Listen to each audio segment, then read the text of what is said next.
Vamos continuar com o nosso estudo sobre a primeira lei de Mendel, chamada também de lei do monohibridismo ou lei da segregação de um par de fatores. Nesta lei, o enunciado é: cada caráter ou característica é condicionado por um par de fatores que se separam na formação dos gametas, nos quais ocorre em dose simples. Hoje, então, vamos falar qual é a interpretação atual da primeira lei de Mendel. Como que a genética atual vai tratar desses experimentos que Mendel fez, ou vai traduzir para a genética atual como foram os experimentos de Mendel. Primeiro, cromossomos homólogos possuem genes que atuam sobre a mesma característica. Isso é a definição de cromossomos homólogos. Em cada um do par de cromossomos homólogos, há um alelo para determinada característica. No exemplo da textura da semente, em um par de homólogos pode ter o alelo errão, que confere a característica lisa, e no outro pode ter o alelo errinho, que confere, então, a característica rugosa.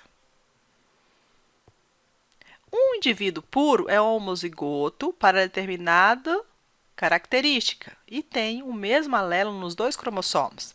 Então, aqui na nossa imagem, nós temos um par de cromossomos homólogo que tem o mesmo alelo, errão, errão. No outro par ao lado, nós temos um alelo chamado errão e o outro chamado errinho. Então, esse outro é um heterozigoto. No caso das sementes, da textura das sementes, a característica lisa é dominante. Então, usa-se a letra em maiúsculo. E a rugosa é recessiva, que também pode ocorrer em um indivíduo homozigoto. Só que, nesse caso, recessivo, como nós observamos aqui na nossa imagem. E o homozigoto recessivo é errinho, errinho. O indivíduo híbrido é heterozigoto, errão, errinho, e possui alelos diferentes no mesmo par de cromossomos homólogos. E, principalmente, a interpretação atual da primeira lei de Mendel é: na meiose, os homólogos se separam. Logo, os alelos se separam. Vejamos na imagem. Uma célula diploide desta ervilha tem vários pares de cromossomos, só que nós estamos observando apenas um. Um par de cromossomo que tem o alelo errão e o outro cromossomo homólogo, o alelo errinho. A duplicação e emparelhamento dos homólogos, olha lá, cromossomos duplicados, que é o início da meiose. No fim da meiose 1, o que acontece? Separação dos homólogos. E já que os alelos estão nos homólogos, os alelos também se separam. E depois, no final da meiose 2, a separação deste cromossomo que é duplicado para ficar cromossomos não duplicados. Então, essas duas são as possibilidades de gameta. Ou tem gameta errão, ou tem gameta errinho.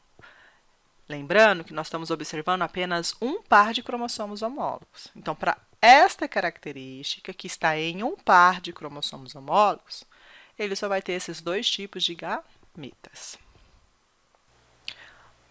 Outros dois termos atuais da genética é o conceito de genótipo e fenótipo. O genótipo é a constituição genética do indivíduo. É a designação do par de alelos desse indivíduo para uma determinada característica. E esse par de alelos fica no local lá no nosso DNA, chamado de loco gênico. E o fenótipo é a característica manifesta, é a característica apresentada no indivíduo por causa do genótipo e também por fatores ambientais, que atuam no genótipo para dar o fenótipo. Então, aqui nós temos o genótipo errão, que é o par de alelos, que dá a característica, que é o fenótipo, lisa. Nós também temos o genótipo errinho, que dá a mesma característica, que dá o mesmo fenótipo, lisa. Mas o genótipo errinho vai proporcionar outro fenótipo, que é a característica rugosa. Então, vamos voltar para o cruzamento de Mendel. Ele tinha geração parental, que era errão, homozigoto, com errinho, linhagem pura. Por quê? Pura, porque tem o mesmo exemplar do alelo no par de homólogos. Qual a possibilidade de gameta desse que tem errão? Só tem uma possibilidade, ser errão. E do outro, a possibilidade de gameta deste... E ao do outro, qual é a possibilidade de gameta dessa ervilha rugosa? Que é errinho. Somente errinho. Então, por isso que na geração F1, 100% foi errinho, 100% da geração foi de característica lisa. Por quê? Porque o alelo errão domina o alelo errinho. Então, essa característica se manifesta e a característica rugosa não. Só que a característica rugosa não desapareceu. Ela está no indivíduo da geração F1. E quando faz a autofecundação de F1, quais são as possibilidades de gametas de F1? Errão, errinho. Então, o indivíduo da F1, que é errão, errinho, tem duas possibilidades de gametas. E sabendo essas possibilidades de gametas, para estes genes, conseguimos, então, prever os genótipos e as probabilidades de acontecerem esses genótipos usando o que a gente chama de quadro de Punnett. Como é que a gente elabora o quadro de Punnett? Aqui em alaranjado, a gente põe as possibilidades de gameta dos dois parentais. Como é autofecundação, o parental é errinho, tanto aqui no alaranjado na horizontal como na vertical. E fazemos, então, os cruzamentos. O gameta errão de um parental vai se juntar com o gameta errão do parental e vai formar errão, que são sementes lisas. O gameta de um parental, que é errão, vai se juntar com outro gameta errinho e vai formar errinho, que é também característica lisa, porque a característica lisa é dominante, porque o errão é o alelo que domina. Novamente, o gameta errinho vai se juntar com o gameta errão e formar sementes lisas, errinho, e, por fim, o gameta errinho vai se juntar com outro gameta errinho e formar sementes rugosas. Então, nesse quadro, a gente consegue ver as possibilidades. São 4 tipos, sendo que 1/4 lisa, errão, 1/4 lisa, errão, errinho, 1/4 lisa, errinho. Num total de 3 lisas. Se eu somar 1/4 com 1/4 com 1/4, eu vou ter 3/4 de sementes lisas e 1/4 de semente rugosa, que foi exatamente o que ele obteve.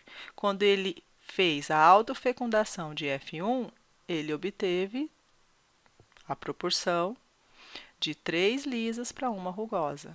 E hoje nós entendemos, com a genética atual, por que isso aconteceu.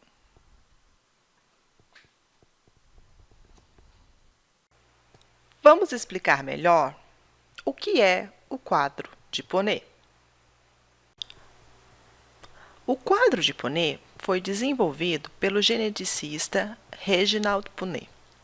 E ele é construído desenhando-se uma grade onde podemos colocar os gametas produzidos por um genitor ao lado da margem superior e os gametas produzidos pelo outro genitor no lado esquerdo. Aqui na nossa imagem está escrito como gametas produzidos pelo genitor mãe e gametas produzidos pelo pai. Cada quadrado dentro desta grade contém um alelo de cada um dos gametas correspondentes, que vão gerar o genótipo da prole, produzido pela fusão desses gametas, que vai estar representado aqui na nossa imagem dentro desse quadrado verde.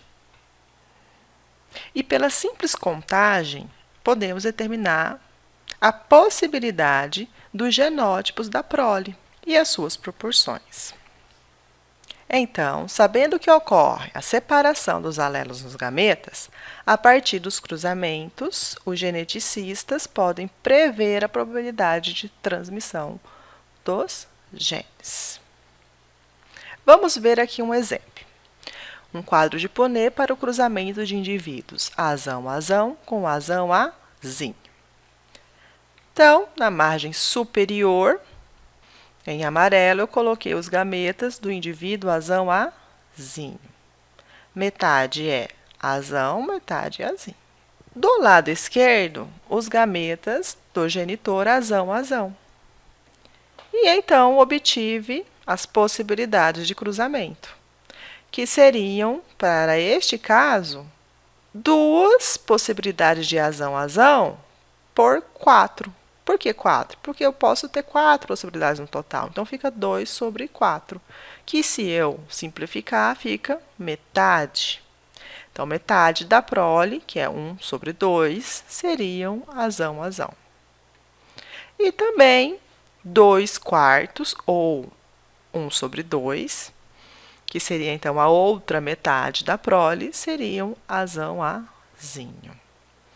Então, só para mostrar o quadro de Punnett, no qual os resultados de possibilidades de filhotes vai depender do genótipo dos pais para um determinado gene ou um determinado par de alelos.